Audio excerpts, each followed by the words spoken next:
अगर यह वीडियो आपके सामने आ रही है तो आप समझ लीजिए कि आपके ऊपर भोलेनाथ की विशेष कृपा है। जिस पर भी भोले बाबा कृपा करते हैं उसके सभी संकट टल जाते हैं, उसके व्यापार में वृद्धि होने लगती है और सारी इच्छाएं, सारी मनोकामनाएं पूर्ण होती हैं। आज हम एक ऐसे ही व्रत के बारे में बात करने जा रहे हैं जो यदि पूरी निष्ठा के साथ, पूरे तप के साथ कर लिया जाए तो सिर्फ 4 बार व्रत करने से ही आपका व्रत भी पूर्ण हो जाता है और आपकी मनोकामना भी पूर्ण हो जाती है। तो चलिए वीडियो को शुरू करते हैं। चैनल को सब्सक्राइब जरूर कर लीजिएगा, बेल आइकन जरूर दबाइएगा जिससे कि आपको वीडियो की नोटिफिकेशन मिलती रहे और साथ में वीडियो शेयर भी जरूर कीजिएगा। हम बात कर रहे हैं पशुपतिनाथ व्रत के बारे में। सभी व्रत को करने के कुछ विशेष नियम होते हैं। अगर नियम के साथ हम कोई भी व्रत करते हैं तो हमारी मनोकामना भी व्रत पूर्ण होने से पहले ही पूरी हो जाती है। कोई भी व्रत करने के लिए सच्ची श्रद्धा भावना रखना बहुत ही जरूरी होता है। व्रत की पूर्ण पूजा विधि के साथ व्रत के नियमों की भी बात करेंगे और साथ में ऐसी त्रुटियों की बात करेंगे जो हमसे पूजा करते समय पशुपतिनाथ व्रत में अधिकतर हो जाती हैं।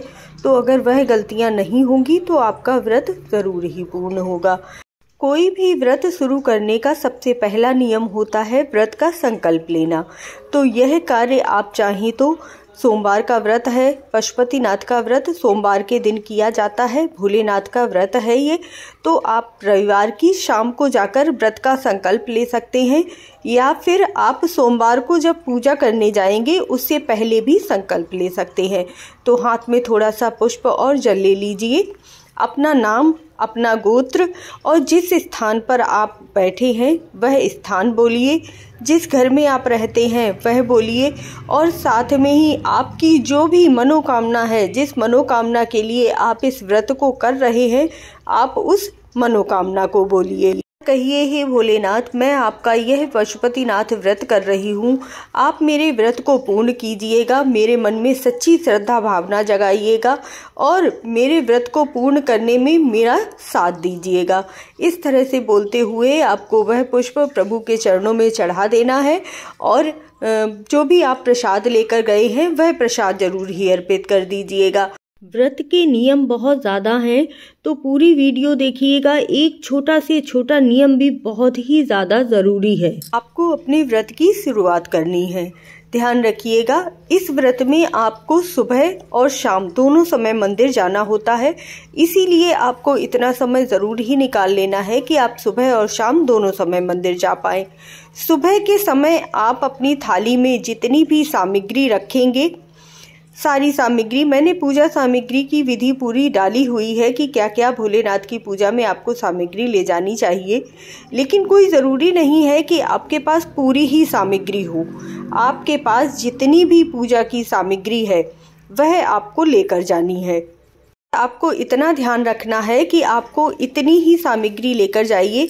कोई छोटी छोटी कटोरी में रख लीजिए या फिर मतलब जैसे हम करते हैं ना कि पूरा पूजा सामग्री लेकर जाते हैं, फिर उसे वापस ले आते हैं और फिर शाम की पूजा में लेकर जाते हैं, फिर वापस ले आते हैं। तो इसमें आपको ध्यान रखना है कि आपको उतनी ही पूजा सामग्री लेकर जानी है जितनी आपको सुबह और शाम की पूजा में लगने वाली है। तो आपको अपनी टोकरी में जैसे चंदन भी आपको थोड़ा सा ही ले लीजिए, जो आप सुबह त्रिपुंड लगाएंगे तो सुबह लगा सके, शाम को लगा सके। इस तरह से आपको पूजा सामग्री लेकर जानी है। आई होप आपको समझ आ गया होगा। इसके बाद आपको पंचामृत अभिषेक करना है, तो पंचामृत की सामग्री ले लीजिएगा। मैंने बताया हुआ है किस तरह से दूध, दही, शहद, शक्कर और गंगा जल डालकर आपको पंचामृत बनाना है और जल भी अपने घर से लेकर जाइएगा। इस तरह से आपको सुबह के समय पूजा करनी है। भोलेनाथ के समक्ष बेलपत्र अर्पित करना है, थोड़ा सा चंदन लगाकर अर्पित कीजिएगा। वहीं बैठकर आपको चालीसा का पाठ करना है, भोले बाबा की आरती करनी है।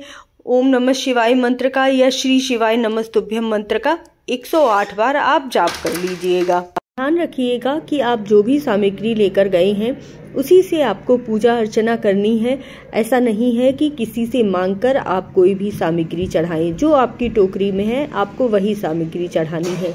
इसके बाद आप अपने घर वापस आ जाइए और जो टोकरी आप लेकर गए थे या फिर जिस थाली में आप पूरा सामान लेकर गए हैं वही सामान आपको वैसा ही रख देना है, क्योंकि आपको शाम के समय भी मंदिर जाना है और मंदिर में पूजा अर्चना करनी है, क्योंकि शाम के नियम थोड़ा सा पशुपतिनाथ व्रत में अलग होता है। हम जानते हैं कि आपको पशुपतिनाथ व्रत में कितने सोमवार का व्रत करना होता है। तो यह व्रत 4 सोमवार का होता है और 5वें सोमवार आपको उद्यापन करना होता है। 4 सोमवार आप व्रत रहेंगे, 5वें सोमवार में उद्यापन करेंगे। इस तरह से आपका यह व्रत पूर्ण होता है।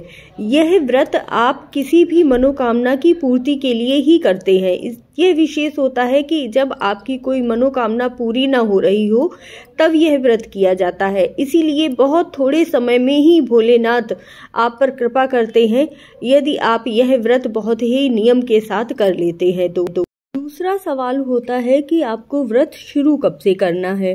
तो कभी भी आप किसी भी सोमवार को, जब भी आपकी कोई विशेष मनोकामना आपको पूरी करनी है, तब आप यह व्रत कर सकते हैं। बस कुछ चीज़ों का ध्यान रखिए, जैसे अधिक मास होता है, मल मास होता है, या फिर अभी होलाष्टक के अशुभ समय चल रहे हैं, तो इस समय पर आपको व्रत नहीं करना है। और आप किसी भी समय के सोमवार व्रत उठाकर यह व्रत कर सकते हैं।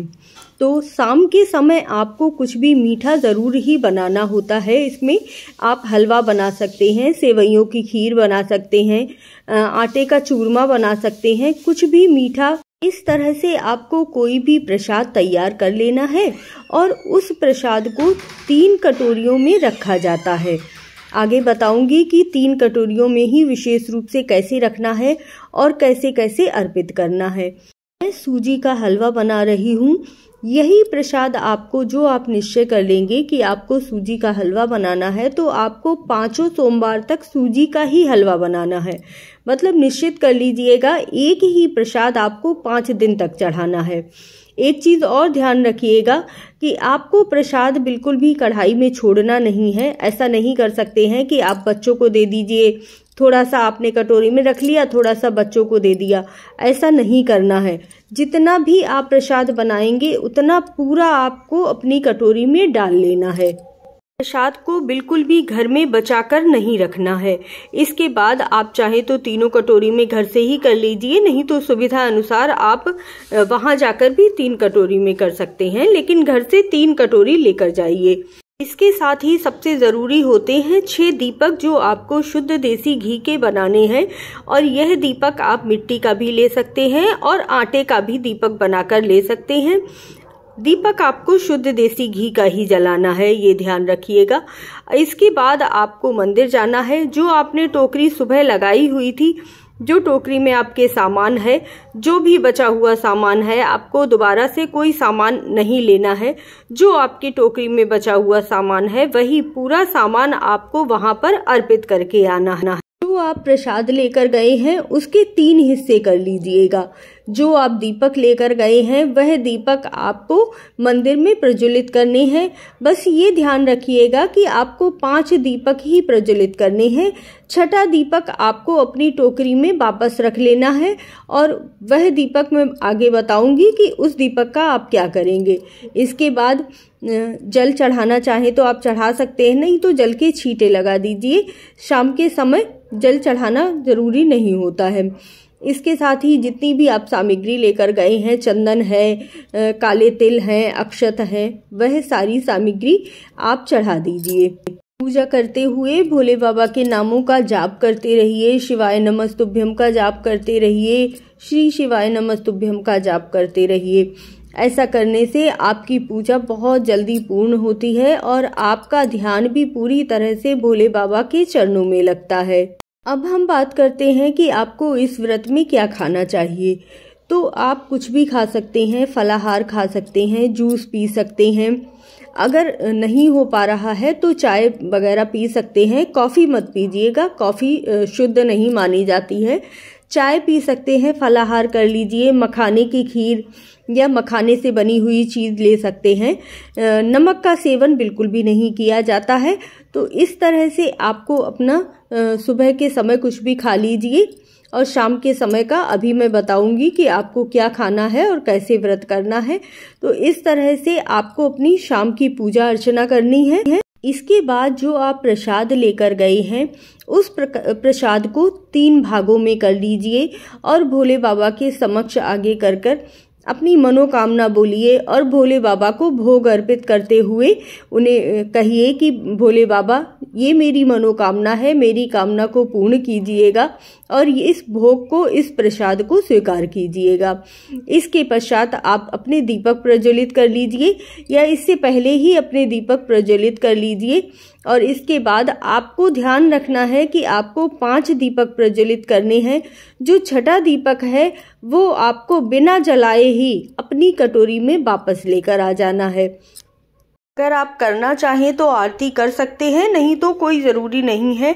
आप भोलेनाथ के 108 नामों का जाप कर सकते हैं वहां बैठकर, क्योंकि शाम की पूजा में विशेष रूप से भोग अर्पित करना और यह 5 दीपक प्रज्वलित करना सबसे ज़्यादा ज़रूरी होता है। तो इस तरह से आपको भोग अर्पित करना है। अब हम जानते हैं कि जैसे कि मैंने बताया कि 4 सोमवार का व्रत किया जाता है और 5वें सोमवार उद्यापन कर लिया जाता है।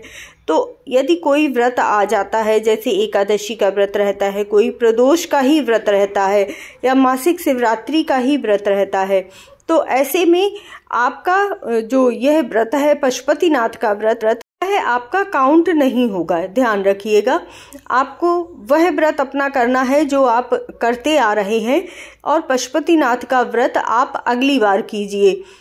काउंटिंग में आपके 4 व्रत पूरे होने चाहिए अलग से। बिल्कुल जो भी आप व्रत रह रहे हैं, जैसे मासिक व्रत रह रहे हैं या शिवरात्रि व्रत रह रहे हैं, वह व्रत यदि सोमवार के दिन आ जाए या कोई भी व्रत आ जाए तब आप वह व्रत रह लीजिए और पशुपतिनाथ का व्रत आगे गिनती करके रह लीजिए। इस तरह से आपके 5 व्रत पूर्ण होने चाहिए। अगर आपको कहीं बाहर जाना पड़ जाए या मायके जाना पड़ जाए तो ध्यान रखिए कि मायके से ली हुई सामग्री से आपको व्रत नहीं करना है।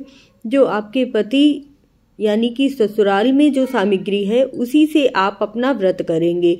इसीलिए यह व्रत आपका मायके जाने पर या मायके से ली हुई सामग्री से पूरा नहीं होता है। अगर अचानक किसी के घर जाना पड़ जाए या कहीं जाना पड़ जाए तब आप यह व्रत छोड़ भी सकते हैं, क्योंकि यह व्रत गिनती से किया जाता है। 4 सोमवार का व्रत 5वें सोमवार का व्रत रहते हुए उद्यापन किया जाता है।